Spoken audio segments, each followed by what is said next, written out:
Hey beautiful people, how are you all doing? I hope you guys are doing good. It's a beautiful day to be happy. So I did my hair this morning. My neck is even stiff from doing my hair, and I did these little thingies as a protective style.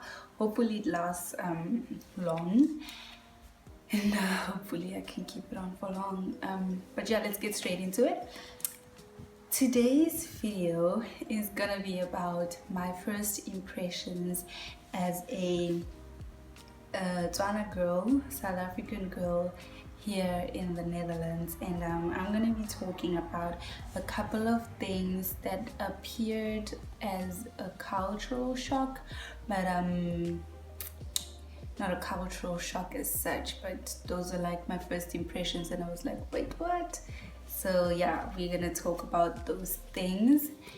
And yeah, for those who are new to my channel, welcome. My name is Neo, and for the returning subscribers, thank you all for tuning in. So the first thing, I wrote them down in like my book. Don't want you to see my handwriting, but I wrote them down in this little book. So the first thing that I noticed when I went shopping, and the first shopping I did was for my hair product at Grootvat. And when I was like at the thingy, at the till to pay, the lady asked, met a bond? And I was like, what? Met a bond?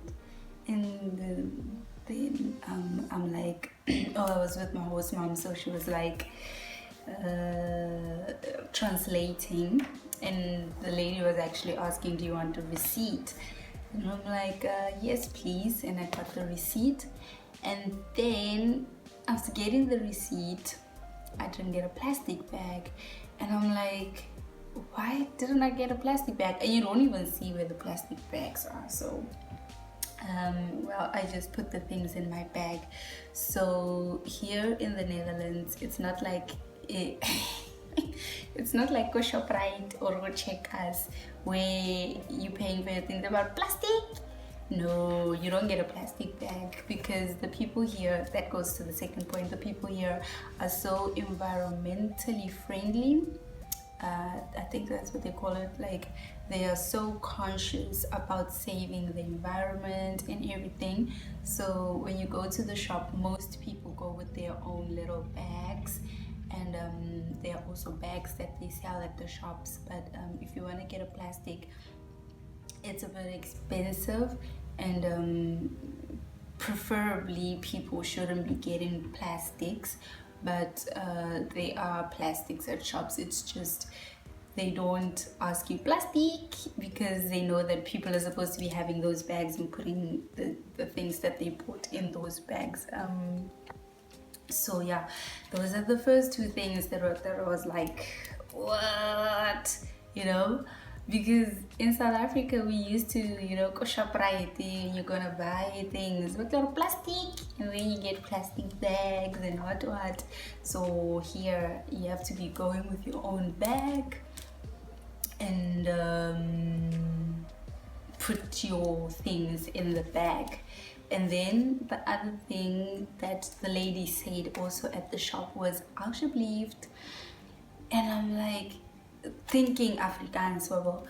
When I'm thinking Afrikaans, I'm thinking, why is this lady saying please, like alsjeblieft? Why is this lady saying please when I'm supposed to pay? And the thing is, here, when you like go to a shop, or when someone gives you something, they say alsjeblieft, and that is, I don't know if it's them asking you to say please, but when they say alsjeblieft, I don't know if it's a way of them asking you to say thank you, but when they say alsjeblieft, you say thank you, dank u wel, or dank je, or something. So she was like alsjeblieft, and I'm like, sorry. And then I think my host mom said thank you after she said that. So then I figured that, well, because wherever I went, it was like alsjeblieft. I I'm like, why are these people always saying please? Please what? Please for what? So I think, so that's what happens around here, that when you go shopping or when someone gives you something, you say alsjeblieft, and the person says thank well or thank you, or yeah. So that is the third thing, that if you are gonna come here and you hear a Dutch person giving you something and they're like alsjeblieft, they are not saying please in Afrikaans. I guess they're just asking you to say thank you, and then you say thank you. I don't know what it is, but that's how it works around here. Met the bond, the receipt, you don't always get the receipt. Also, contributing to the whole environmentally friendliness of the people here. I don't know how to say it, but you also don't necessarily get a receipt every time you pay. They ask you if you want it, and then if you want it, you get it, and if you don't, then you don't get the receipt. But you don't necessarily get the receipt like go ShopRite, when you pay plastic and then they don't ask you do you want a receipt, you just get a receipt. So, the sun is going away. Anyways, when I was doing my research about the Netherlands, a lot of people were saying that the Dutch people are not the most friendly, especially when they find out that you speak English and you don't know how to speak Dutch. My experience has been contradicting that. Is it a stigma?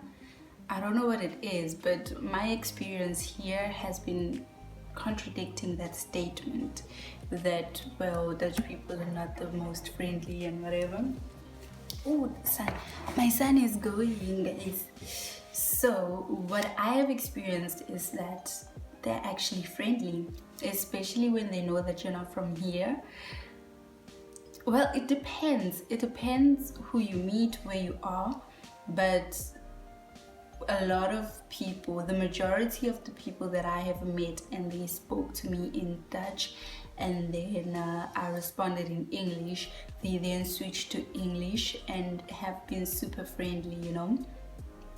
In cases where I'm like in the bus, or especially in the bus, and then I start speaking in English, there are those bus drivers that are just like, what the fuck, and then they just ignore you, or they just continue speaking in Dutch, or they just super rude.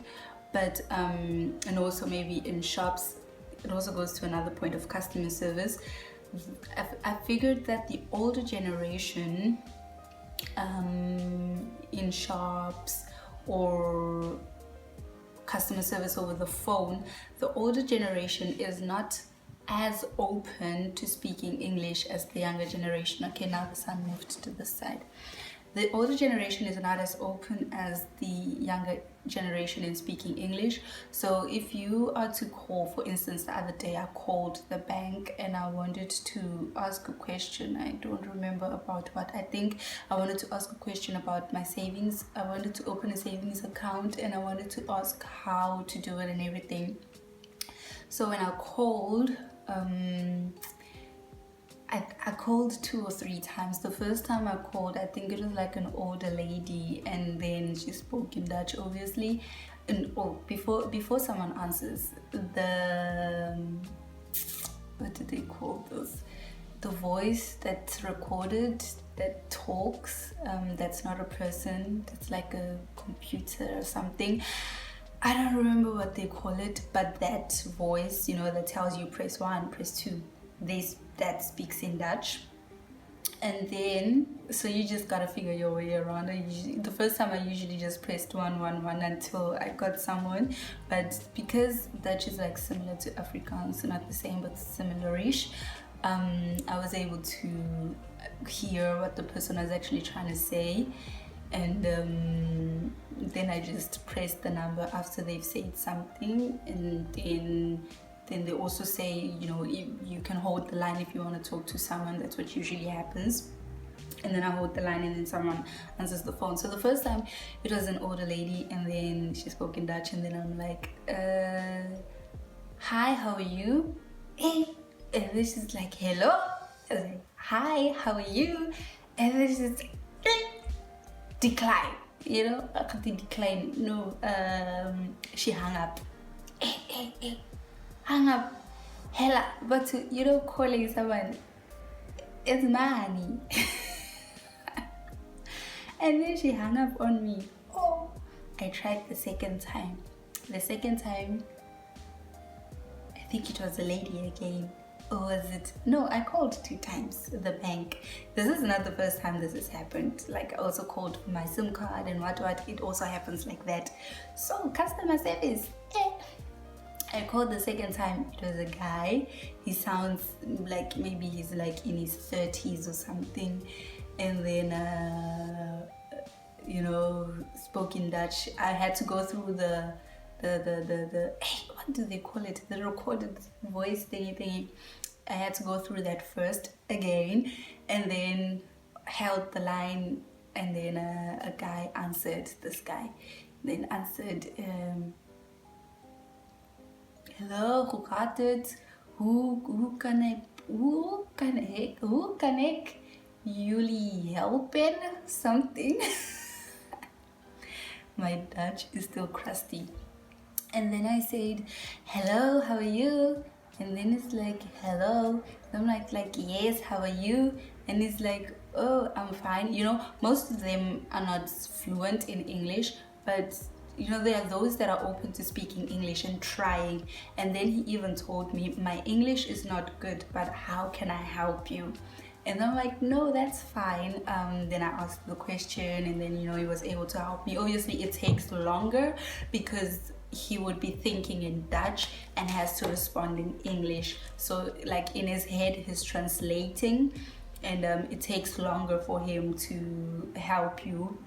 So it might take like maybe let's say 5 minutes longer for him to help you with like something that would take like 2 minutes or something, because you know he's thinking in Dutch and he has to translate and everything. But the younger generation, the point I'm trying to put through is that the younger generation is more open to speaking English than the older generation. So in terms of customer service, the older generation may appear a bit rude or not interested to help you, because I don't know if it's because they're not open to speaking English or if it's because they cannot speak English. I don't know, but with my experience the past months is that the older generation is less open to speaking in English than the younger generation. The younger generation will tell you that, well, my English is not good, but how can I help you? Waarmee kan ik jou helpen? I think that's what they say. And then another thing, I need to be talking fast now. Another thing that I was like, wait, what? Is church.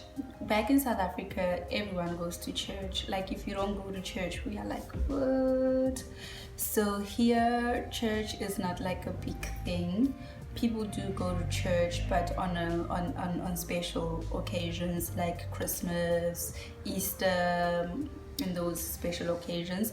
And they are like Catholic churches and Roman Catholic Church, and I don't remember the other one. And the church that I am currently going to now, cannot watching online.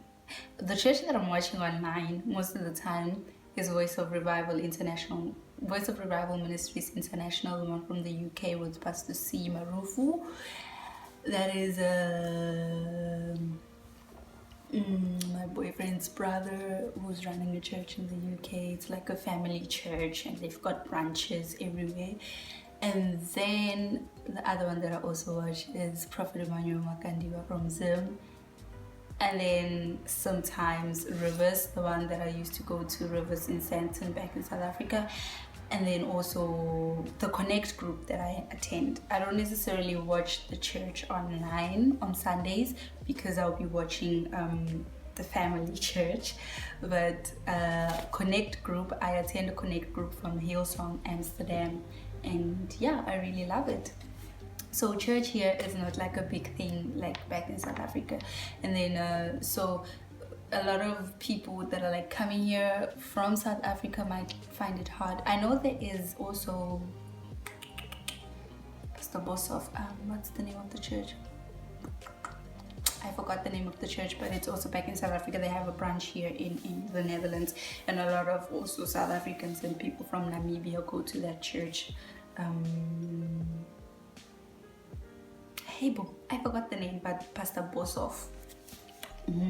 So yeah, church is not like a big thing. It's not the same as back in South Africa where we're like, ooh, Sunday is church day. No. And then another thing is rain. You know, when it's raining in Africa, hey, when it's raining, you go in the house, get in the blankets, you sleep and stuff. Here, when it's raining, it's like a normal day because it rains a lot. So when it's raining, people still cycle in the rain. People can even walk without umbrellas. People just put on raincoats and it's just a normal day to them. So I'm still getting used to it. I gotta be soaked and alles, you know. I still feel like under the weather when it's raining, and I still feel like, oh, I want to be in my blankets. But life just goes on as normal. It's just a normal day. When it's raining, when it's not raining, it's just a normal day. Kids play outside, people walk in the rain, and you know, it's just normal. You know, back in South Africa, your parents will tell you, don't play in the rain, you will get sick. Hey, Njani. Here, kids play in the rain, they don't get sick, you know. So people walk in the rain. And then, the most important thing is that kids, when you go to a shop, you might even find a 16-year-old working at a shop, or you might find a 16-year-old driving a big truck. So here, kids go straight to work. I think because they start school early. Like my host kid is 5 and she's turning 5 and she's in school. So I think because they start school early, then they finish school early as well. Like we start school 6, 7, and then you finish grade 12 at 18. And then from after 18, finishing grade 12, you go to, my son is gone, you go to university. You don't go straight to work. That's what most families want their kids to do. And here, kids finish school and go straight to work. When I spoke with my boyfriend about it, he mentioned, you know, they are apprenticeships, and that one had Donald Trump. They are apprenticeships and scholarships and internships. No, not scholarships, internships. You know, so kids straight from school go to work, and then I guess study while working, or not even study, but they go to acquire experience. And unlike us, we go study and then want to get into the workforce. So it makes sense, and it's a very good system because it's not easy to get a job. Like if you look at South Africa, the unemployment rate is so high, and it's high with people who are qualified, people who have studied, people who are very intelligent, and they cannot find work because they went and studied for so many years and are struggling to get a job. So here it's different. You go straight into the workforce after school, you acquire the experience. It makes it so much easier because after working and you're gonna go look for another job, it's easy because you already have experience. Unlike with us, we go straight to school, and then after school, where is the experience? Because most companies, I'm saying because a lot, but most companies want people who have experience. And if you go straight to school, where are you gonna get the experience at school? Because at school you're learning theory and not practical things. And here, when you go straight to school, you are in the workforce and doing the work, getting the experience. So when you do go to school, it's easy because you already have acquired the knowledge, the experience through doing the thing, and then doing the theory will be so much easier. But not just that, also when you want to be looking for another job, you already have experience. So it's so much easier, and I guess it's the reason why there isn't a lot of a high unemployment rate. Also, it's the reason why people get rich so young, because they start working so young. I mean, if you start working at 16, you save up the money. At the end, when you're like 29, 27, 25 even, you already have so much money and you can afford to live in places like Laren or at Hoi area, because that's where the people who have money live, you know. Because when I'm walking around here and I look, I'm like, yo, this one looks so young. Bona, the car that they are driving, so flashy, what. Young kids drive flashy cars, young kids own houses because, you know, they start work at an early age. And I feel it's a very important system that needs to be implemented even in Africa, because if we don't what do they call it, adopt that kind of system, then the unemployment rate will keep going higher and higher, having people with so much knowledge, theoretical knowledge, people with so much potential, people who have the qualifications but cannot find work. You find someone working at ShopRite with a master's in psychology, theology, whatever. You find people with masters, PhD, working at ShopRite clicks. Why? You know, it's not cool, because like, I mean, I'm here, I'm an au pair from South Africa with a degree in marketing and business management. When I go back to South Africa, obviously I want to start my own business in the future, but when I go back to South Africa and say my plan is to look for a job, it won't be easy to find a job because it's not that easy. I don't have experience in marketing and business management, therefore I will not get a job in such a field. I would have to start from the bottom and work my way up. But if it is in the will of God, I definitely will find a job. But you know, it's just an example that I'm trying to say. When I finish with my au pair experience and try to go back to South Africa, look for a job, I will not get a job, because if you want to be in the marketing and business management field, you need at least like 3 to 4 years experience. And where am I going to find that experience? Where I'll just be lying on my CV and say, hey, I have experience in marketing and business management, you know. So yeah, people start work early here. A very good system that needs to be implemented worldwide, especially in Africa. We need such a system in Africa because we need experience. We don't need theory. Theory will come later when you have experience, because the workforce, the work environment wants people with experience, and if you do not have experience, it's not easy to find a job, you know. And then let me just run through these ones quickly. People here love bread and coffee. I mean, you eat bread in the morning for breakfast, bread for lunch, you might even eat bread for dinner. You know, bread is just you, bread. Hey, you know, with us in Africa, breakfast maybe it's porridge, and then during the day you might eat pap, sadza, you know, even at night. So bread is like a staple, I think so, you know. And then also people love going out. Gezelligheid. They love gezelligheid. People barata monati. They love chilas, moody, you know, good vibes, and going out, meeting with friends, having dinners, and all those kind of gezelligheid things. And yeah, so those are my first impressions of the Netherlands thus far. I have lots more impressions of the Netherlands, first impressions, but I'll just keep it at those for now. And yeah, thank you all for tuning in. I hope you enjoyed the video. I did a lot of talking, but that's fine. I guess it was worth your time. I hope so. I hope you enjoyed the video. Thank you all for tuning in, and I'll see you guys next week. Bye.